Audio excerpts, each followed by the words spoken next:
What's going on, people? It's your boy Kofi, and I'm back with another video. I hope everybody's having a fantastic day today, and shout out to all my good gamers around the world. Make sure you guys hit the like button and subscribe for new content. So as you guys can tell by the title of the video, I'm going to be reviewing The Last of Us Part 1 on the PS5 for you guys. Huge shout out to PlayStation Canada for sending me an early copy of the game. I really appreciate it, but we gotta be fair and we gotta be honest. So we're gonna get into it today. There's been so much controversy surrounding The Last of Us Part 1 on the PS5. So much controversy. Ever since it has been rumored, people are asking the question, why does this game even exist? Because we already got a remaster of the game on the PS4 and it wasn't really even that long ago. So this game has been surrounded by a whole bunch of controversy. Plus, when they came out with the price of this game, it was a full $70 and it did not include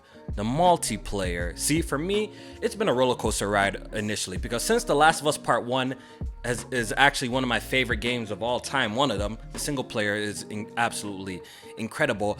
When I heard rumors that they were bringing out a remake and it was later on confirmed, I was actually hyped, because the rumor was that it was gonna actually have updated gameplay. And if you played The Last of Us Part 2, the gameplay in that game was chef's kiss, magnificent, right? So if they were gonna incorporate The Last of Us 2 gameplay in The Last of Us 1 remake, bro, I would give you my money in a heartbeat, right? So guess what happened later down the road? What happened down the road is some footage leaked on the timeline. Some footage leaked of The Last of Us Part 1, and it didn't really look all that different when it came to the gameplay. So, you know, at that point, I was starting to feel a little bit nervous. I'm like, ooh, they didn't really implement the dodge features in The Last of Us 2. They didn't really implement the prone. They didn't really implement. So I'm like, is this remake actually needed? So I was actually fumbling a little bit. It was looking a little shaky.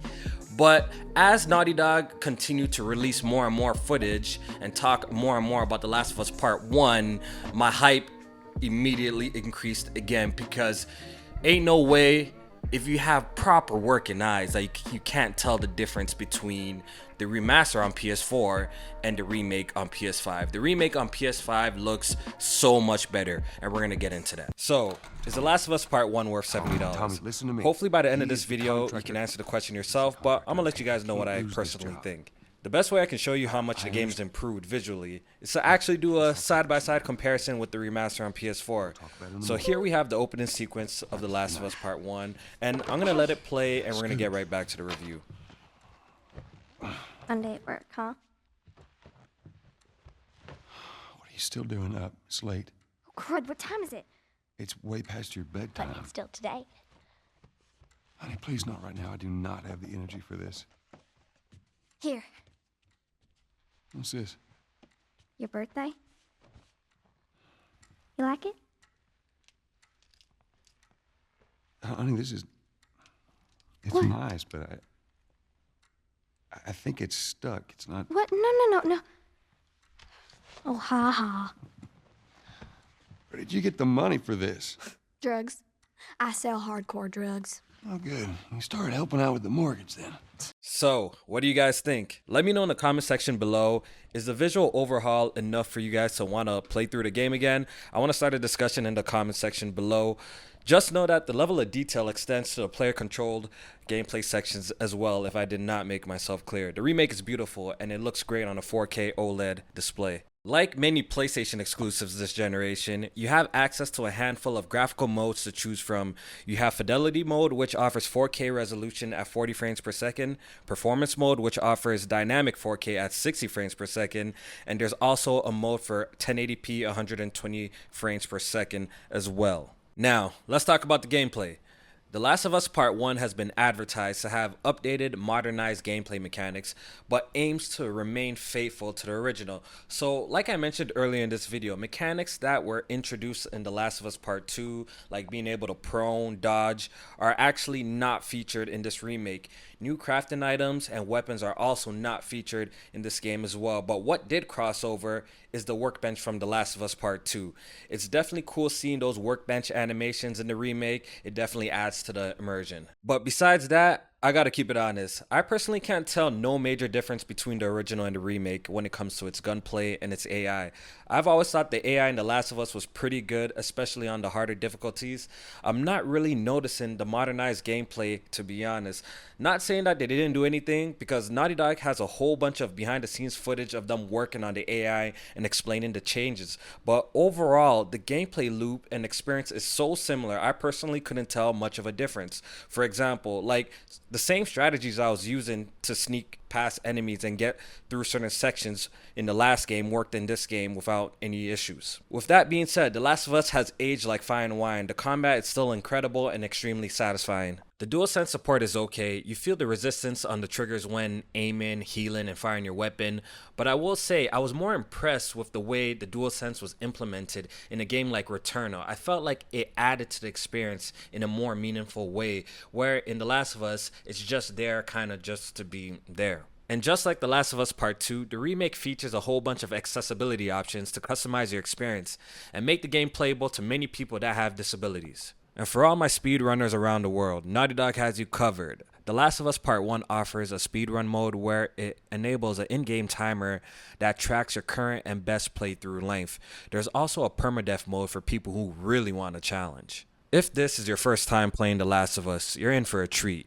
This is the definitive version of the game. Well, since it doesn't include the multiplayer, it's more accurate to say it's the definitive version of the campaign. The story takes you on an emotional roller coaster and has one of the best narratives in gaming. The remake also includes the DLC expansion Left Behind, which is also completely redone, so you're going to get the complete backstory of everything. So, is The Last of Us Part 1 worth $70? In my honest opinion, this game is priced $20 too much. Yes, Naughty Dog, you guys did a great job with the remake.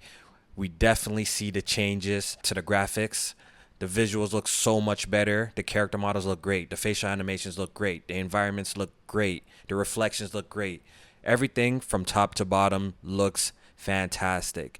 But the simple fact that we already got a remaster of this game and this game doesn't include the multiplayer, asking for $70 is a little bit of a stretch in my personal opinion. It's quality stuff here, but once again, it's a game that a lot of us has already played. Honestly, if they wanted to hit the $70 price point, they should have just included The Last of Us Part 2 and just made this game like a 2-pack. I think the game wouldn't have got as much backlash if you guys did that, in my personal opinion. You guys are pretty much giving away The Last of Us Part 2 for free on PlayStation Plus, and it's been on flash sale for like under $20 anyways.